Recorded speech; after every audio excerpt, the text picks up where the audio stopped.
Council, please. This meeting of the General Government Committee, which we call GGC, is being held in a hybrid meeting format with virtual and in-person participation by members of the public, staff, and council. This meeting is also being live streamed and may be viewed online at ajax.ca/live. A friendly reminder to all participants to please use their microphone at all times for the benefit of those participating in council chambers and joining remotely. We will start with the land acknowledgement.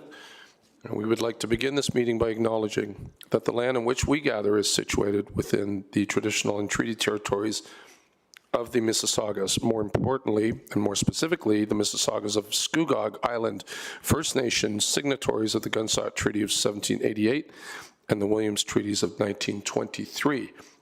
This land is and will continue to be home to the Indigenous peoples. Let us acknowledge the mistakes and traumas of the past through authenticity and support, truth and reconciliation. Let us engage and celebrate Indigenous communities by being leaders of action in acknowledging the United Nations Declaration on the Rights of Indigenous Peoples and the Truth and Reconciliation Commission's recommendations towards truth and reconciliation.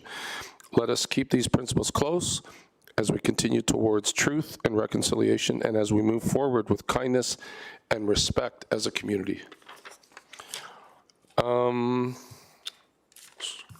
We need a mover for the adoption of minutes. Any questions on that? Okay, moved by Regional Councillor Lee. 3.1 and 3.2 we can combine as per my direction from our clerk. So if we could vote on that, please.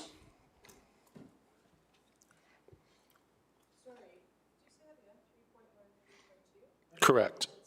We're just combining them.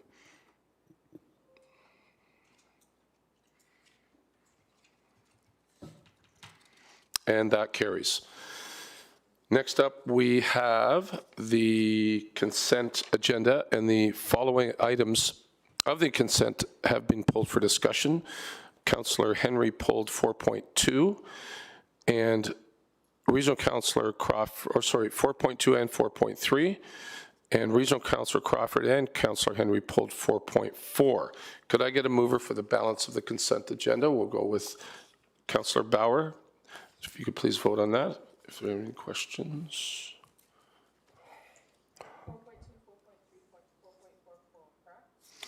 4.2, 4.3, 4.4.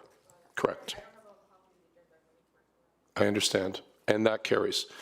So now we will move on to 4.2, Equity, Diversity, and Inclusion Framework, which was pulled by Councillor Henry. Standing by. Thank you, Nimra.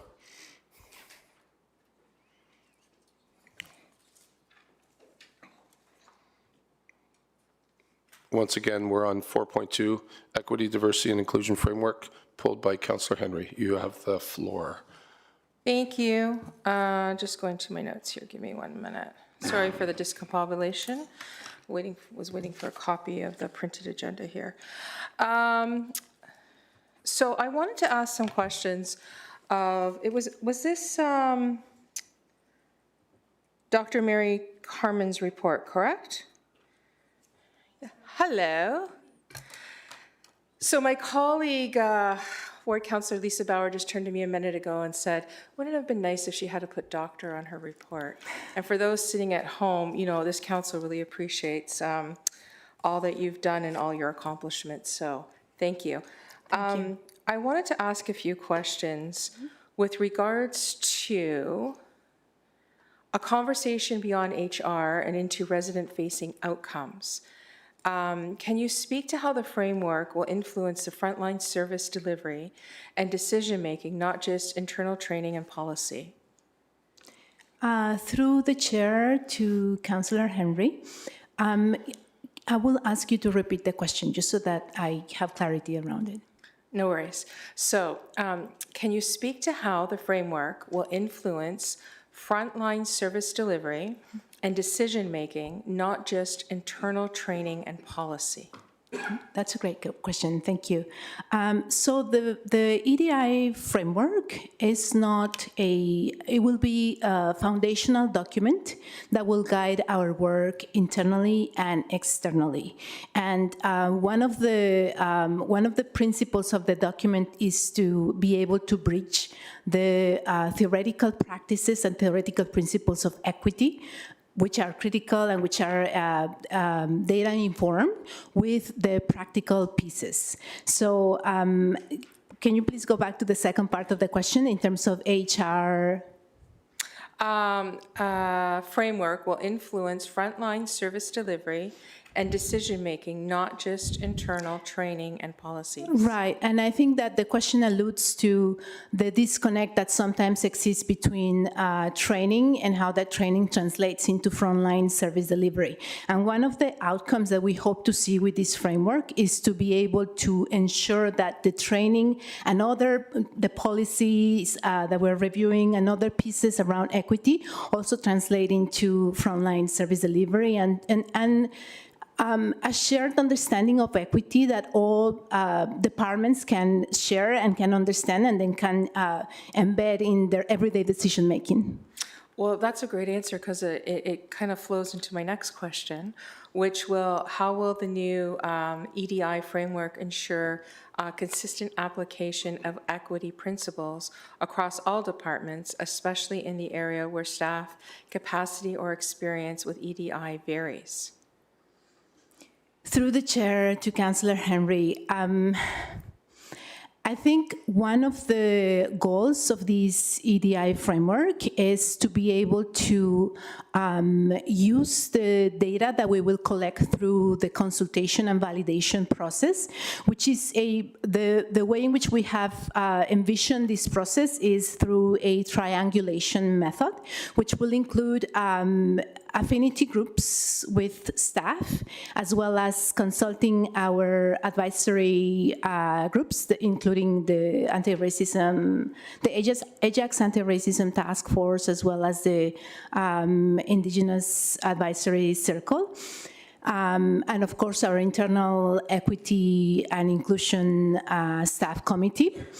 As well as residents and community members. So what we are doing through that process of triangulation is that we're trying to make sure that we understand what the lived experiences of these three groups who belong or may belong to different equity-deserving groups, how their lived experiences can inform and validate the framework as we have it, and then through that process ensure that the service delivery that the town is consistent with those values and lived experiences.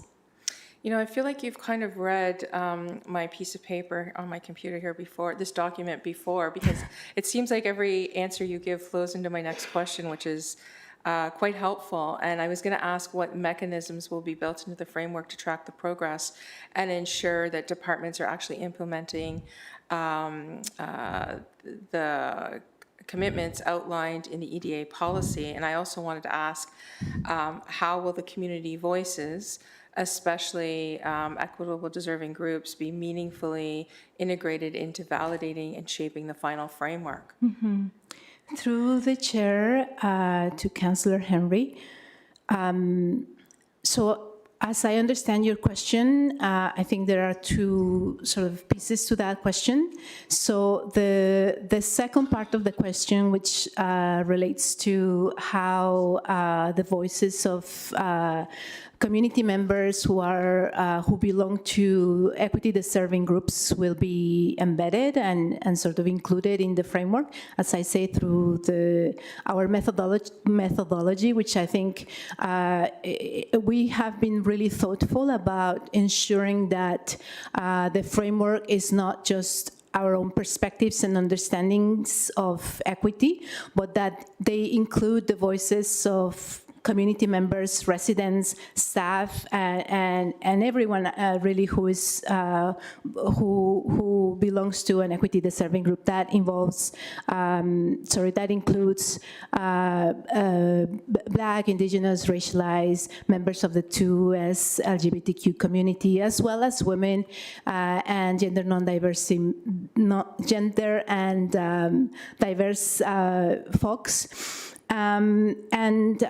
So through the inclusion of the affinity groups internally and then externally, our advisory committees as well as community members through surveys and this community consultation and validation process.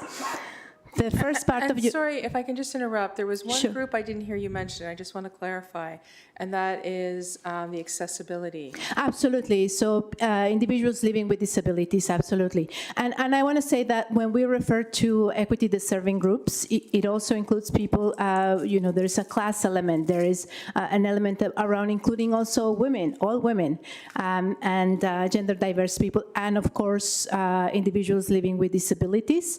And there is also, I think it's important to remember that there's an intersectional piece around this, and so we're very intentional about embedding that intersectional lens to the work.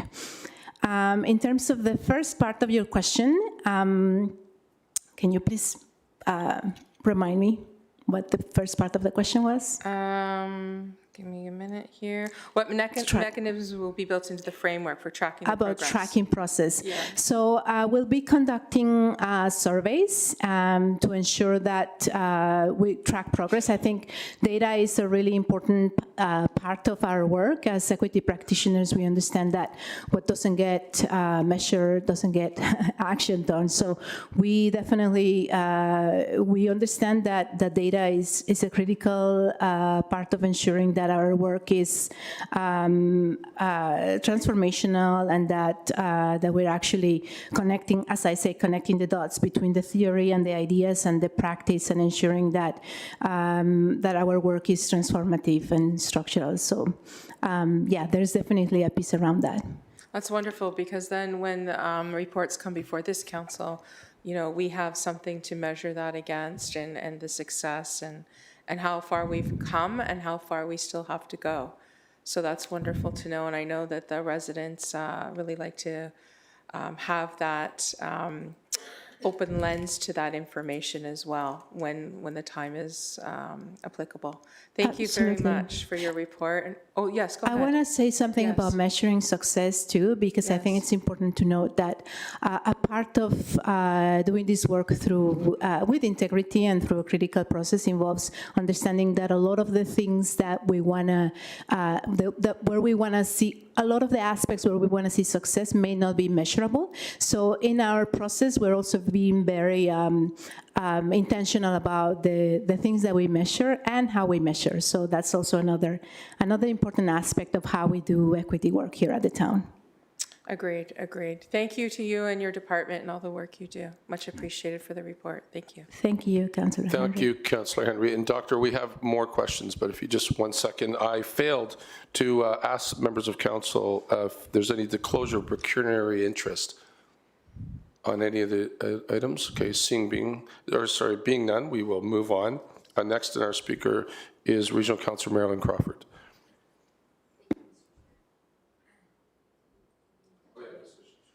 That works, right? Thank you.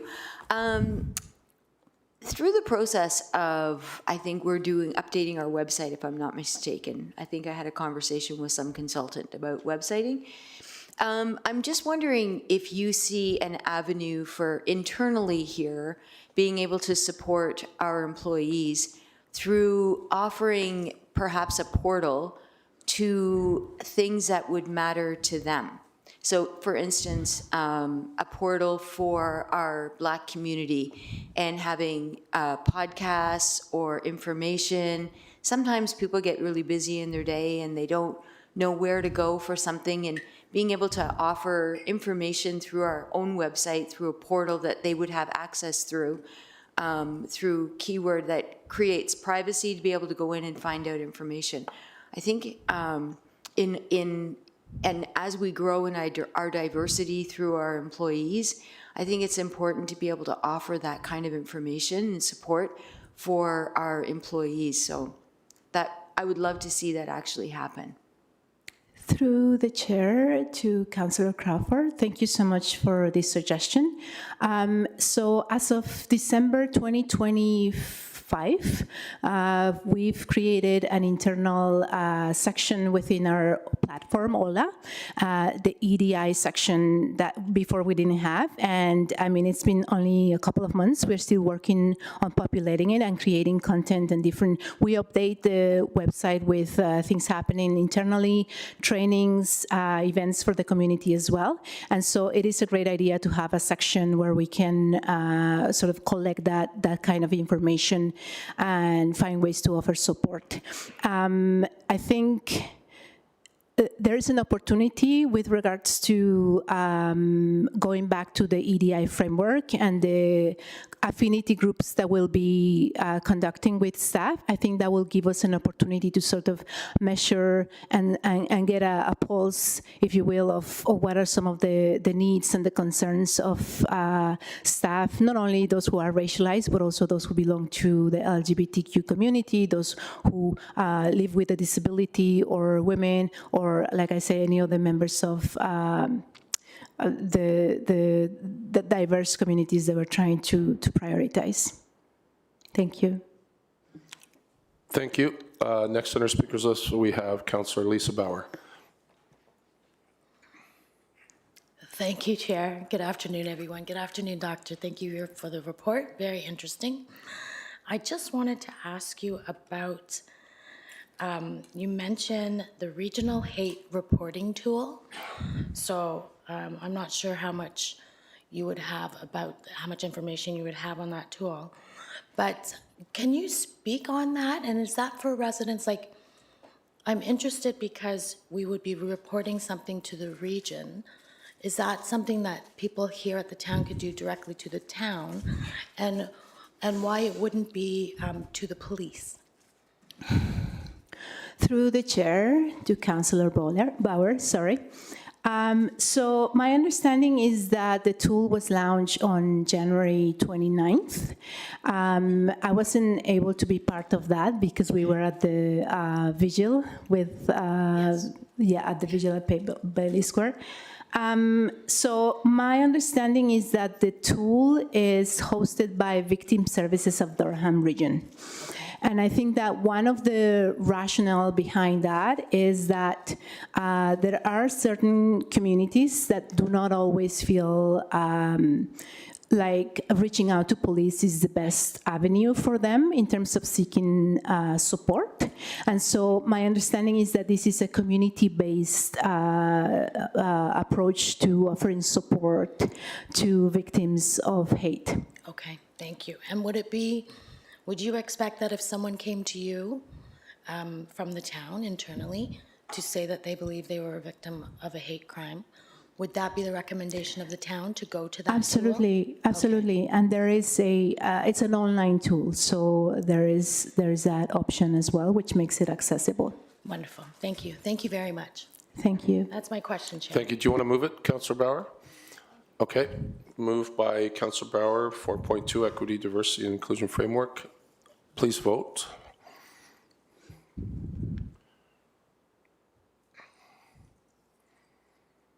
And that passes. Thank you so much. Thank you. Next on the agenda, we have 4.3, which was pulled by Councillor Henry. You have the floor right there. Thank you. So this report, okay, Director Meredith and Mr. Gloof, manager of Fleet. I just wanted to ask a question with regards to a residential question that came in.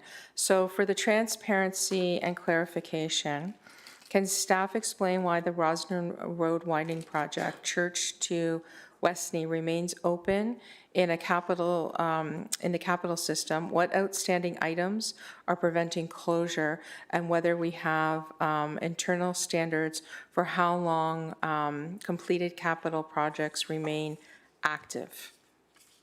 Who could speak to that and answer that question? So as I understand it, through the chair, sorry, to Councillor Henry, there's a number of outstanding issues. I don't have them specifically in front of them But it's not uncommon for a capital project to remain open until everything has been completed and identified. So we can go back and get that information specifically, what still is outstanding, but if there are deficiencies, we won't close the account until everything's been completed. We had an email come in, and I don't know if Director McClarity feels comfortable in speaking to this, but we did have an email came in, and there was a response, and I'm wondering if we could get some more information. Oh, sorry, Brown Ridge. Sorry, I see somebody new there. If we could get some more information, if that's possible, or not at this time. Through the chair to Councillor Henry, I think maybe reframing your question might be helpful for perhaps Ms. Meffam or Mr. Field. Our understanding, or my understanding, of a capital project stays open for an extended period of time because there are a number of things that can happen later on that require that to be left open. So maybe Ms. Meffam can speak to some of those examples of why we might keep a capital account open for maybe 5 to 7 years beyond the project completion date as a resident might see it. Thank you. Through the chair to Councillor Henry. So yes, as Ms. Brownridge mentioned, yes, there are a number of reasons why a capital project such as that one would be left open. So deficiencies are one of those issues. So even though the bulk of the work it may be substantially completed 2 to 3 years ago, there could be some deficiencies that remain to be corrected, and sometimes those have to be done in fair weather, so we can't correct deficiencies in the fall, in the winter. In addition to that, there could be outstanding invoices, outstanding paperworks, drawings that need to be submitted to the town in some cases. So until we have all the documentation required to validate the expenditures and to also make sure that we properly capitalize those assets, we do keep those projects opened. So in layman's terms, should we have some work that was done that needs correction, we would wait for that ability for when there might be a sister project that abuts onto it and correct those issues, invoices that are outstanding, things as such. And it's a normal practice, correct, in government? Yes, it is a very normal practice, and we need to make sure all the holdbacks are released sometimes where there are holdbacks taken off invoices. So there's a number of reasons why a project may be delayed. Yeah. Okay. And just to clarify, internal process on our side, we wouldn't really have the framework to say it has to be closed at a certain point of time because, like you said, there might be outstanding invoices or deficiencies that need correction. And therefore, if we had a policy in place that limited when that needed to be closed and reported on, there would be further deficiencies because of such, correct? Through the chair, that is correct. There could be further reporting required to council in certain circumstances as well. So yes, that is correct. Okay, I just wanted to make sure I understood the whole process because resident concerns brought forward with regards to this, and I just wanted to make sure we had, a nice back and forth inter-exchange on this so that we could go back to the resident and make sure we communicated properly. Thank you very much. I appreciate your time. Thank you, Councillor Henry. And I'll just, if no one else has questions, I'll just piggyback on that because Regional Councillor Crawford and I received questions from a few residents of ours asking us, as you well put it, layman's terms, why isn't Roslyn Road between Church and Westney done?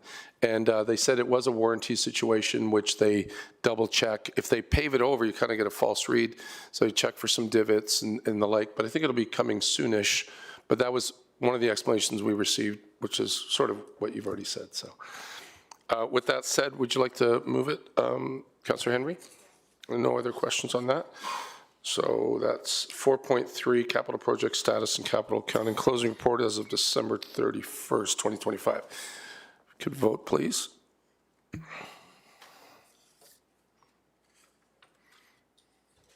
And that passes. Thank you so much.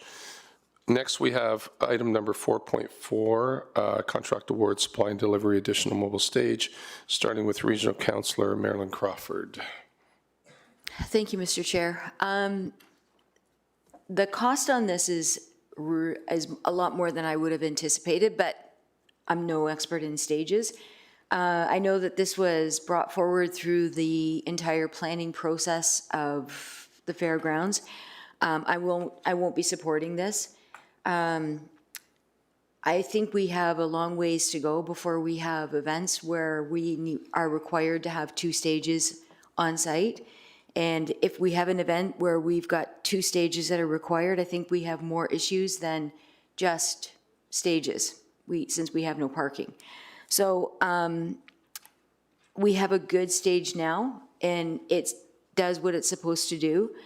So I won't be supporting this. And I'm curious through, we've had many, many events, whether it's Canada Day, Pumpkinville, whatever. Have we ever considered renting if needed?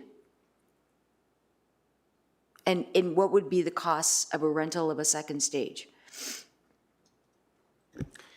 Through the chair to Regional Councillor Crawford. Up till this point in time, Recreation and Culture hasn't considered the rental of a stage. We've used the existing stage for our own events, which has thus far been sufficient for us. My understanding is stage rentals could be anywhere from 60,000 plus per year, depending on the timing, the specifics of the stage unit that you'd be looking at. So considerably less than the purchase of one. I think that, Canada Day has been 20,000 people roughly, and Pumpkinville was very successful also, and all the other different events that we've had, and we've never had to rent a second stage. If in the process somebody wanted to have an event that required a second stage, they would just rent it themselves. That's how I look at it. I don't think that we are under any obligation to provide a stage, and I'm pretty sure Bon Jovi's not coming in the next little while. So I think we can probably manage with the one stage. Anyway, that's just my comments on this. Thank you. Where am I? I'm not on the screen. There I am. Next, we have Deputy Mayor Lee. Thank you, Chair. I'll just wait till I get on the screen. Okay, perfect. First things first, Bon Jovi has a throat ailment right now, which prevents him from performing live in general. So we definitely need that retirement tour. Just a question to Mr. Field, I believe. You remark in this report that it was actually due to our Canada First policy that some pricing came the way it was. If we went to an American vendor, how much do we have pricing? We do, sorry, through the chair to Regional Councillor Lee, we do not have pricing. It was a decision made to go with a Canadian supplier and a supplier that we're familiar with and is well known in the stage industry. So I think, it's a good, Regional Councillor Bauer, or excuse me, Regional Councillor Crawford makes very good points of, delaying the stage. My concern is we're going to see higher prices across the board with a mandate we made, I think, about a year ago of going to Canada First vendors, which I'm fully supportive, but obviously there's going to be a cost that comes to that. So I think down the line, we may have to review whether we still want to go Canada First, if cost is going to be our predominant concern, just in a broader sense. But I also, to the clerk, am I allowed defer or referring this back to council, even though I've spoken? We have that, yeah. So I think the mayor, this has been a very important project for the mayor, very similar that we've done for other councillors. I actually wouldn't mind referring this back to council before this body makes a decision so that the mayor is able to speak on this and explain maybe his rationale. So that's my, Chair, a referral motion?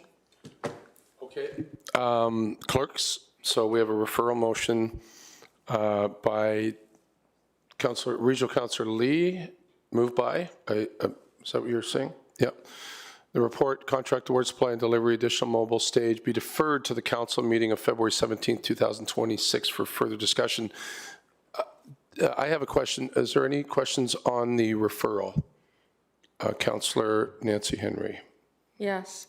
So the mayor has often stated in this chambers that the real work gets done at GGC, and this is where we get a chance to debate this.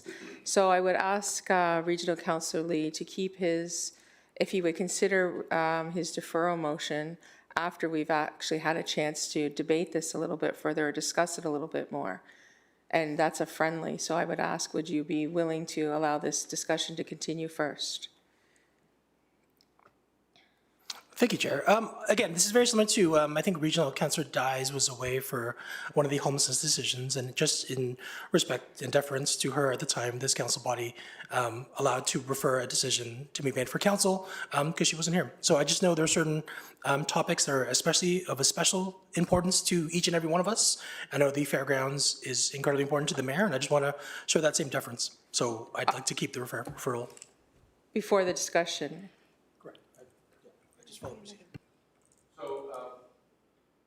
Where am I? Just so I'm clear, our Councillor Henry, you're asking that the motion, not to put words in your mouth, but the motion is okay in your heart, but that you want to wait until we all speak on the main motion before we go to the deferrals. That was what your question is? She should have been allowed to speak anyway because she pulled it along with me. Okay. She should have been next.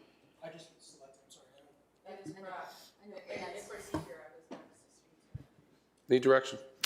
To you, Mr. Chair, I would just remind council that a motion to defer is actually decided without debate. So at this time, I would recommend calling the vote on the motion to defer that's currently on the table. And if it passes, then all members of council have an opportunity to discuss this at the council meeting in February.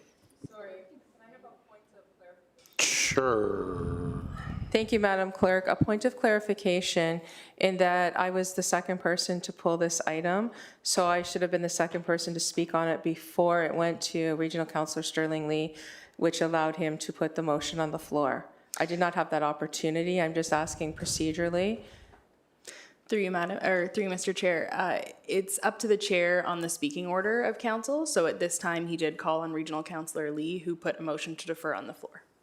Yeah, and that's what he just said, is that he made an error in that because I was second person to speak. So does that still stand? It does still stand. The motion is on the floor and has been moved. Thank you. Okay, so we need to have questions on the deferral. Oh, no questions on the deferral. Okay, so we're going to, so just so I'm clear, so if we vote on this deferral, it gets deferred, then we're done with this topic until next time in council. Correct. Of which time we can speak to it, ask any questions we want at that time. Correct. Okay, on the deferral, could we all please vote?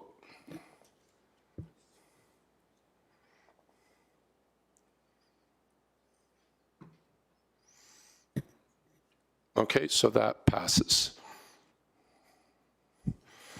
So that being said, we'll move on from 4.4, and we'll see it again in the next council meeting as it was requested within the deferral.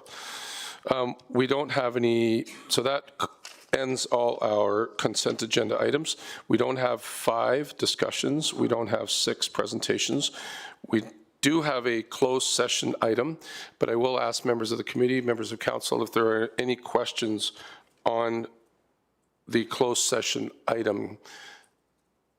There being none, so then we will just vote on that, correct, Madam Clerk? Correct. We'll just put the motion on the Okay, screen. do we need a everybody. mover for that? You will need a mover for this Do you have a motion, mover? yes. Moved by Councillor Bauer. Closed session 7.1, nomination to determine active transportation advisory committee vacancy, and asking members of council to vote, please.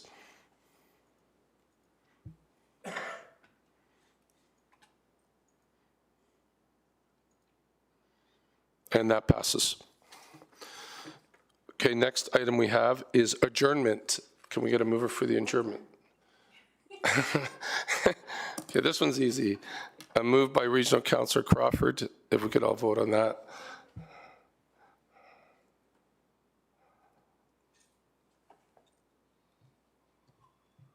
And that passes. Thank you, everyone. Enjoy the rest of your day and stay warm.